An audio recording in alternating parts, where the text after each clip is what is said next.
नमस्कार, स्वागत है आप सभी का टाइम्स ऑन भारत देख रहे हैं आप। मैं हूं आपके साथ नैना यादव, लेकर हाजिर हूं आपका पसंदीदा खास शो भाग्य योग। और मेरे साथ में स्टूडियो में मौजूद हैं एस्ट्रो साइंटिस्ट आचार्य राजेश तिवारी जी। आचार्य जी, बहुत स्वागत है आपका कार्यक्रम में। धन्यवाद। टाइम्स नाउ नव भारत के सभी दर्शकों, माता बहनों को मेरा प्रणाम, छोटे बच्चों को राम राम। तो आइए करते हैं शुरुआत भाग्य योग की। जैसा आप जानते हैं, भाग्य योग में हम आपके ग्रहों की बात करते हैं, उसका विश्लेषण करते हैं और सटीक समाधान आपको बताते हैं। राशियों के अनुसार आपका कल का दिन कैसा रहने वाला है वो आज हम आपको बताएंगे, और साथ ही आप अपने इस दिन को कैसे सफल बनाएंगे वो उपाय भी होंगे।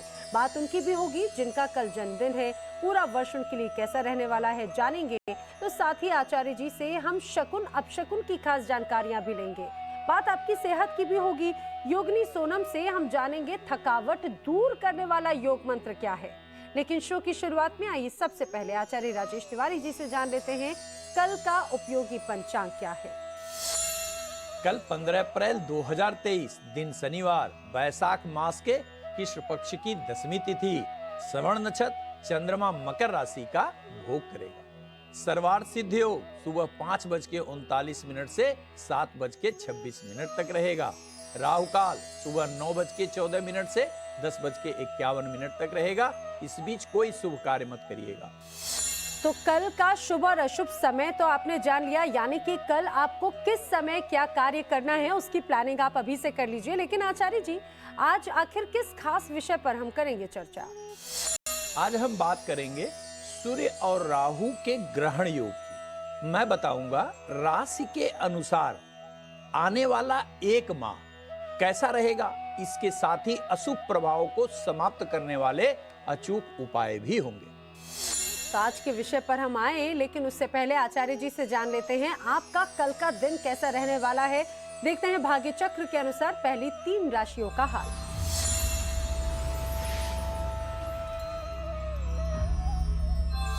तो आचार्य जी, भाग्य चक्र के अनुसार आज सबसे पहले बात कर लेते हैं वृषभ, कन्या और मकर राशि के जातकों की। कैसा रहने वाला है इनका कल का दिन? वृषभ राशि, आज का दिन बहुत व्यस्ततम रहेगा। कार्य की जिम्मेदारी के अतिरिक्त पारिवारिक जिम्मेदारी भी बढ़ेगी। सुंदर कांड की 11 चौपाई पढ़ के घर से निकली। 70%, सेहत का 65% और संबंध का मीटर 75% अंक दे रहा है। कन्या राशि, विद्या के घर में गोचर कर रहा चंद्रमा बिगड़े कार्य बनाएगा और नए कार्य का अवसर भी देगा। अपने अंदर नकारात्मक विचार बिल्कुल मत आने दीजिएगा। तिल का लड्डू शनि मंदिर में चढ़ाइए, सभी मनोरथ पूर्ण होंगे। सफलता का मीटर 75%, सेहत का 70% और संबंध का मीटर 80% अंक देता है। मकर राशि, आज आपको यात्रा करनी पड़ सकती है। भूमि से संबंधित शुभ सूचना भी आज मिलने का पूरा योग है। वाहन को धीमा चलाइएगा। हनुमान जी को सिंदूर चढ़ाकर दिन के सभी मनोरथ पूर्ण कर सकते हैं। सफलता का मीटर 70%, सेहत का 65% और संबंध का मीटर 75% अंक देता है। आचार्य जी, आज से सूर्य अपनी चाल बदल चुका है। मेष राशि में प्रवेश करने के साथ ही एक ग्रहण भी लग रहा है। जरा ये बताइए कि ये किस तरह के योग बन रहे हैं और इसका प्रभाव किस तरह का होगा? देखिए, 14 अप्रैल 2023 को सूर्य मेष संक्रांति अर्थात मेष राशि में प्रवेश के साथ ही वहां पहले से गोचर कर रहे राहु के साथ युति बना रहा है, जिसे ग्रहण का योग कहा जाता है। गोचर में 15 मई 2023 तक सूर्य तथा राहु एक साथ मेष राशि में परिक्रमण करेंगे। मेष से मीन राशि के जातकों के ऊपर लगभग एक माह बनने वाला ग्रहण का योग क्या फल प्रदान करेगा, यह आज हम लोग जानेंगे। जैसे सबसे पहले इस क्रम में हम मेष राशि लेते हैं। मेष राशि, मान सम्मान की हानि संभव है। रिश्तों का टूटना, भावनात्मक रूप से दुर्बल होना, चलते हुए कार्य का रुकना, अनावश्यक रूप से किसी कार्य विशेष को लेकर अपमानजनक स्थिति का उत्पन्न होना संभव है। वृषभ राशि, आपकी राशि से द्वादश भाव में ग्रहण का योग निश्चित रूप से हानिकारक सिद्ध हो सकता है। मुख्य रूप से मानसिक चिंता, आर्थिक स्थिति में गिरावट, गड़े मुर्दे का उखड़ना, अवसाद या अनिद्रा के कारण समस्या उत्पन्न हो सकती है। मिथुन राशि, आपके एकादश भाव में बनने वाला ग्रहण योग बहुत हानि पहुंचाने की स्थिति में नहीं कहा जाएगा, लेकिन आपको भाई बहन तथा संतान के रिश्तों के प्रति विशेष सजग रहने की आवश्यकता अवश्य कही जाएगी। कर्क राशि, 14 अप्रैल से 15 मई तक दशम भाव में बनने वाला ग्रहण योग आपके कार्य क्षेत्र को बुरी तरह प्रभावित कर सकता है तथा समाज में अपमानजनक स्थिति से भी गुजार सकता है। आगे हम आचार्य जी से सिंह, कन्या, तुला और वृश्चिक राशि पर ग्रहण योग की भी जानकारी लेंगे, लेकिन उसके पहले भाग्य चक्र के अनुसार जान लेते हैं अगली 3 राशियों का हाल।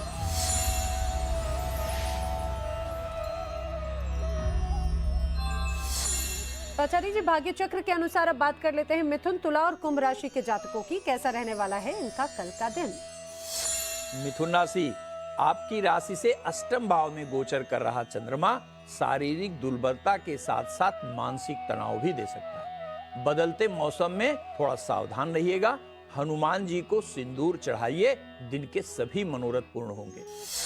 सफलता का मीटर 65%, सेहत का 60 और संबंध का मीटर 70% अंक देता है।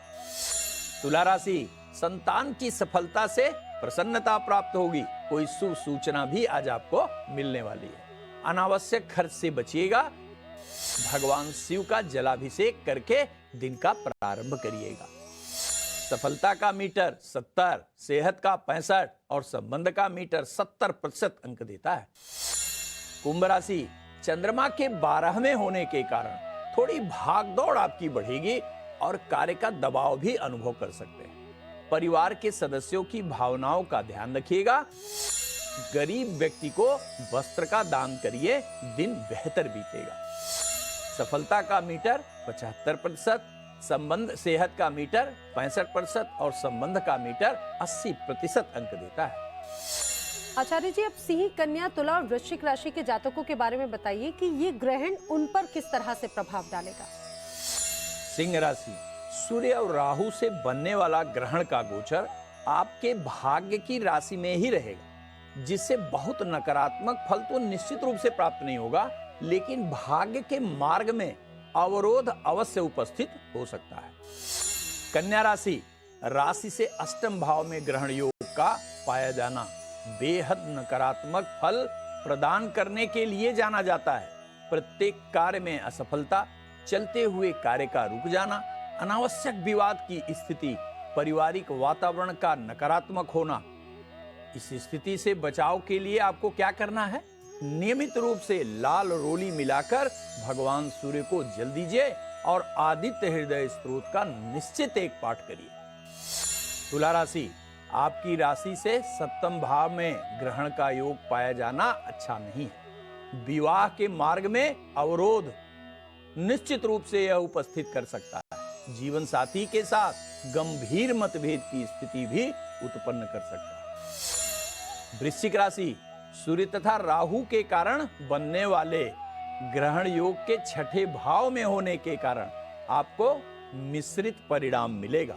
अर्थात कुछ कार्यों में जहां आपको अप्रत्याशित फायदा होगा, वहीं कुछ पक्ष को नकारात्मक ही बनाएगा।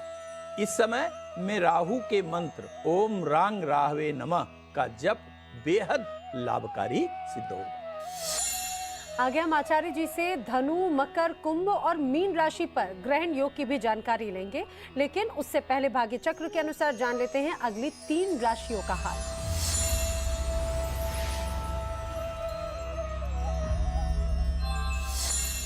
आचार्य जी, भाग्य चक्र के अनुसार अब बात कर लेते हैं मेष, सिंह और धनु राशि के जातकों की। देखते हैं कैसा रहने वाला है इनका कल का दिन। मेष राशि, जीवन साथी या लवमेट के प्रति आपका आकर्षण बढ़ेगा। काम में मन नहीं लगेगा। अनुशासित होकर निश्चित रूप से आज अपना कार्य करिएगा। काले तिल का दान करिए, इससे दिन बेहतर बीतेगा। सफलता का मीटर 65%, सेहत का 65 और संबंध का मीटर 80% अंक देता है। सिंह राशि, भूमि में निवेश से आज अच्छा लाभ दिखाई दे रहा है। आपके पार्टनर से हालांकि थोड़ा मतभेद हो सकता है, अनैतिक रास्ते का चुनाव धन के लिए बिल्कुल मत करिएगा। शनि मंदिर में तेल का दान करिए, सभी मनोरथ पूर्ण होंगे। सफलता का मीटर 75%, सेहत का 80 और संबंध का मीटर 75% अंक देता है। धनु राशि, समाज में मान सम्मान बढ़ेगा।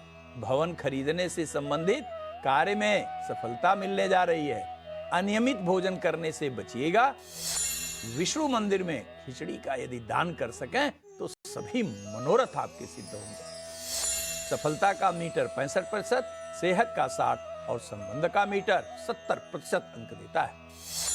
आचार्य जी, अब बात कर लेते हैं धनु, मकर, कुंभ और मीन राशि के जातकों की। ये जो ग्रहण योग बन रहा है उन पर किस तरह से प्रभाव डालेगा और उन्हें क्या करना चाहिए? धनु राशि, आपके संतान के घर में बनने वाला ग्रहण योग विद्या, प्रतियोगी परीक्षा में सफलता, यश एवं प्रसिद्धि के मार्ग में निश्चित बाधा उत्पन्न करेगा। संतान से चल रहे मानसिक मतभेद को भी और बढ़ाएगा। मकर राशि, चतुर्थ भाव में बनने वाला ग्रहण योग भूमि भवन से संबंधित विवाद उत्पन्न कर सकता है। नौकरी में अचानक बाधा, सरकार से असहयोग, माता एवं पिता के स्वास्थ्य को लेकर समस्या उत्पन्न हो सकती है। तो क्या करना चाहिए आपको? इस स्थिति से बचने के लिए नियमित रूप से जहां सूर्य को जल देना है, वहीं सूर्य के 12 नाम का कम से कम 3 बार पाठ तत्काल प्रारंभ करिए। निश्चित ही ग्रहण दोष से मुक्ति मिलेगी। कुंभ राशि, आपके तृतीय भाव में बनने वाला ग्रहण योग बहुत नकारात्मक फल प्रदान करने की स्थिति में नहीं कहा जा सकता, क्योंकि तृतीय भाव में पापग्रह शुभ फल देने के लिए लगभग बाध्य हो जाते हैं। इसलिए 14 अप्रैल से 15 मई के बीच नौकरी में प्रगति, नौकरी की प्राप्ति, प्रतियोगी परीक्षा में सफलता मिलने के पूरे आसार कहे जाएंगे। आपको उपाय के रूप में क्रोध से बस बचना है और साथ में काम करने वालों के ऊपर विशेष ध्यान रखना है। मीन राशि, धन एवं परिवार के घर में सूर्य तथा राहु के एक साथ होने के कारण बनने वाला ग्रहण योग बेहद खराब परिणाम प्रदान कर सकता है। इस स्थिति से बचाव के लिए आपको जहां नियमित रूप से भगवान भास्कर को जल देना है, वहीं विष्णु सहस्त्रनाम या ओम ब्रिंग बृहस्पते नमः मंत्र का 3 माला जप निश्चित ही करना है। आचार्य जी, वो लोग भी इंतजार कर रहे हैं जिनका कल जन्मदिन है। जानेंगे पूरा वर्ष उनके लिए कैसा रहने वाला है, लेकिन उसके पहले भाग्य चक्र के अनुसार अंतिम 3 राशियों की बात कर लेते हैं। देखते हैं कर्क, वृश्चिक और मीन राशि के जातकों का कैसा रहने वाला है कल का दिन। कर्क राशि, पत्नी के घर में चंद्रमा का गोचर पारिवारिक प्रसन्नता प्रदान करने के साथ आर्थिक लाभ भी देगा। अपने से छोटे लोगों के ऊपर दबाव बिल्कुल मत बनाइएगा। ओम संग शनिश्चराय नमः मंत्र का जप करके कार्य प्रारंभ करिए। सफलता का मीटर 70%, सेहत का 65 और संबंध का मीटर 75% अंक देता है। वृश्चिक राशि, करियर तथा आर्थिक दृष्टिकोण से बहुत स्पष्ट लाभ दिखाई देता है। स्वास्थ्य पर ध्यान रखिएगा। बजरंग बाण का 1 पाठ करिए, दिन के सभी मनोरथ आपके पूरे होंगे। सफलता का मीटर 70, सेहत का 65 और संबंध का मीटर 70% अंक देता है। मीन राशि, लाभ के घर में गोचर कर रहा चंद्रमा आर्थिक सुधार तो देगा ही, परिवार के कार्यों में आपकी व्यस्तता भी बढ़ाएगा। अपने मित्रों से संबंध बनाए रखिएगा। नमः शिवाय 11 बार जप करके दिन का प्रारंभ करिए। सफलता का मीटर 65%, सेहत का 70 और संबंध का मीटर 65% अंक देता है।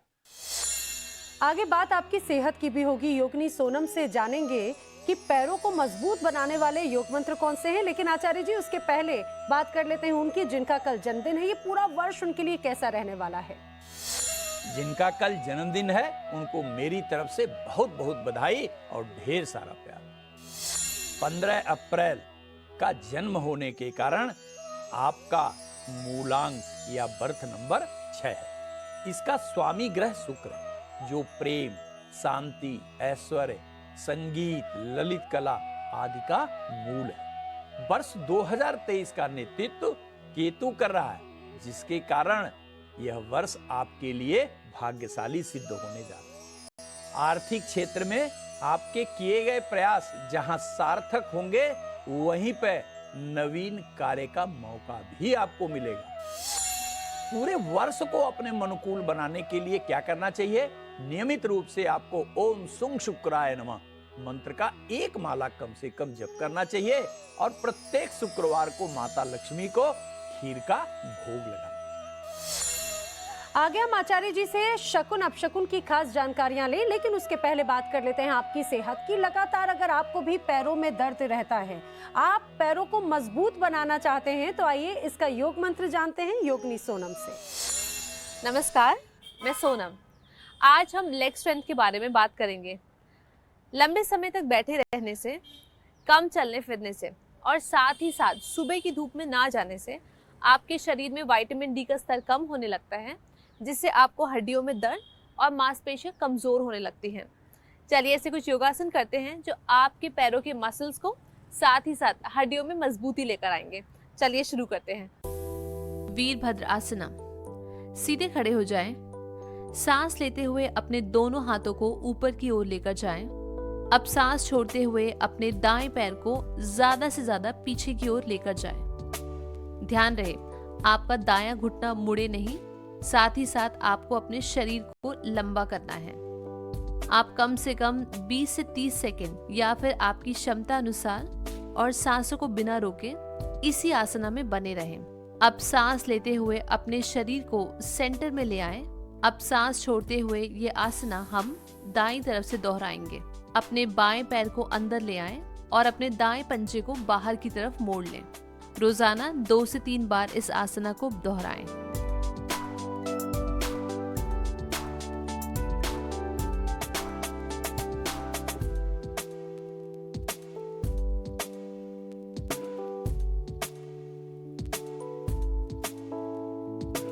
सीधे बैठ जाएं। अपने दोनों पैरों को इस तरह आगे की तरफ फैला लें। अपने दोनों पैरों में आधे फीट की दूरी बना लें, कुछ इस तरह। अपने दोनों हाथों को इंटरलॉक कर लें। साथ ही साथ अपनी रीढ़ की हड्डी को पीछे की तरफ लेकर जाएं। अब हम बाएं पैर से कम 10 बार अपने पैर से इस तरह रोटेशन करेंगे। सांसों को सामान्य रखें और कोशिश करें कि आपका बायां पैर ज्यादा से ज्यादा ऊपर और नीचे की तरफ जाए। अब 10 रोटेशन के बाद अब यही प्रक्रिया हम अपने दाएं पैर से दोहराएंगे। ध्यान रहे आपके घुटने सीधे रहने चाहिए, साथ ही साथ आपके पंजे तने हुए रहने चाहिए। आप कोशिश करें कि आपका पैर ज्यादा से ज्यादा ऊपर जाए। ये आसना आपके पैरों की शक्ति बढ़ाने के लिए काफी कारगर है। आप रोजाना 2 से 3 बार इस आसना को दोहराएं और अपने पैर को अब वापस जमीन पर रख दें। दोनों पैरों को मिला लें और धीरे धीरे अपनी स्टार्टिंग पोजीशन में आ जाएं। ये दोनों ही आसना आपके पैरों में स्ट्रेंथ लेकर आएगा, साथ ही साथ आपके मांसपेशियों को मजबूत भी करेगा। आचार्य जी, आज हम बात करें शकुन अपशकुन की, तो आज शकुन अपशकुन में क्या है खास जानकारियां? शकुन अपशकुन में आज हम बात करते हैं पानी। अगर आपके घर में पानी किसी न किसी रूप में लीक हो रहा है, तो इसका अर्थ है कि आपके चल रहे कार्यों में रुकावट आ सकती है अथवा प्रत्यक्ष या अप्रत्यक्ष रूप से आर्थिक हानि हो सकती है। इस स्थिति को बिल्कुल ही सामान्य मत मानिए। तत्काल आप अपने घर की टोटी ठीक कराइए और यदि एक ठीक होती है, दूसरी पुनः चूना शुरू कर देती है या लीक शुरू हो जाता है, तो एक साथ सभी टोटी बदलिए, नहीं तो इससे बेहद गंभीर आर्थिक नुकसान हो सकता है। आज भाग्य योग में फिलहाल इतना ही। कल फिर होगी आपसे मुलाकात किसी नए विषय के साथ। तब तक के लिए दीजिए इजाजत। नमस्कार।